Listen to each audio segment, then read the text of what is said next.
Trading సంబంధించి, investment సంబంధించి కొన్ని బ్రహ్మ రహస్యాలు చెప్పబోతున్నాం. బ్రహ్మ రహస్యాలు అంటే సాధారణంగా మనకి హిందూ శాస్త్రాలు అనుకోండి లేదా ఆ పరంపరలో గురు ఉపదేశం అనేది చెవిట్లో చెప్తారు. ఎందుకంటే అది వానికి బ్రెయిన్‌కి వెళ్ళాలి. దీని మీద డిఫరెంట్ ఆలోచనలు ఉంటాయి. ఒక విద్య అనేది గురువు ద్వారా రావాలి.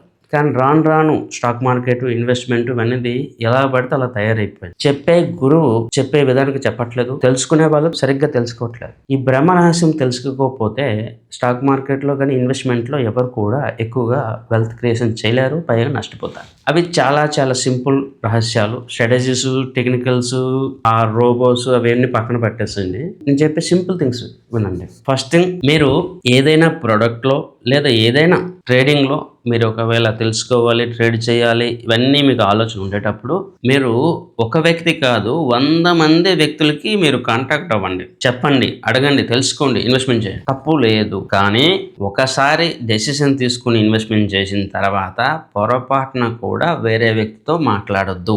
ఇది చాలా చాలా ఇంపార్టెంట్. ఎందుకంటే పర్సనల్‌గా గమనిస్తా ఉన్నాను. చాలా మంది ఇన్వెస్టర్స్, ట్రేడర్స్ వాళ్ళు ఇన్వెస్ట్‌మెంట్ చేసింది వేరే వాళ్ళతో డిస్కస్ చేయడం వల్ల చాలా ప్రాబ్లమ్స్ వస్తూ ఉన్నాయి. సో ఎట్టి పరిస్థితిలో మీ ఇన్వెస్ట్మెంట్ వేరే వాళ్ళకి చెప్పొద్దు.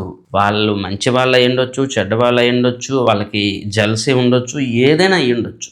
పొరపాటున మీ ఇన్వెస్ట్మెంట్ వేరే వ్యక్తికి చెప్పొద్దు. ఒకవేళ మీరు ఇన్వెస్ట్మెంట్ చేసింది లాంగ్ టర్మ్, ఫ్యామిలీ పర్పస్ ఇవన్నీ అనేటప్పుడు మీ వైఫ్‌కో లేదా మీ ఫ్యామిలీ మెంబర్స్‌కో చెప్పడం తప్పులేదు. ట్రేడింగ్ అయితే లైఫ్ పార్ట్నర్‌కి ఎవ్వరికి కూడా చెప్పొద్దు. Trading is ultimately secrecy thing. అది సీక్రెట్‌గా ఉంటేనే సక్సెస్ అవుతారు. వేరే వ్యక్తికి ఎప్పుడైతే మీరు చెప్తారో అప్పుడే 90% ఫెయిల్ అవ్వడానికి ఛాన్స్. ఈ 2 విషయాలు గమనించాలి. అండ్ ఈ ట్రేడింగ్ అయినా, ఇన్వెస్ట్‌మెంట్ అయినా కూడా ఇద్దరు 2 వైపులా మనం ఆలోచన చేయాల్సింది ఇంకొక 2 పాయింట్లు. ఒకటి పేషెన్స్. ఇన్వెస్ట్‌మెంట్, ట్రేడింగ్ చేస్తున్నామంటే పేషెన్స్‌తో చేయాలి. గతంలో రిటర్న్ వచ్చేసింది, ఇప్పుడు ఇదే టైంలో ఇదే రిటర్న్ రావాలి, లేదా నేను అనుకున్న టైంలో ఈ రిటర్న్ రావట్లేదు. ఈ సైకలాజికల్ ఫోర్స్ ఎప్పుడైతే మనం అప్లై చేస్తామో ఎవ్రీథింగ్ విల్ కొలాప్స్.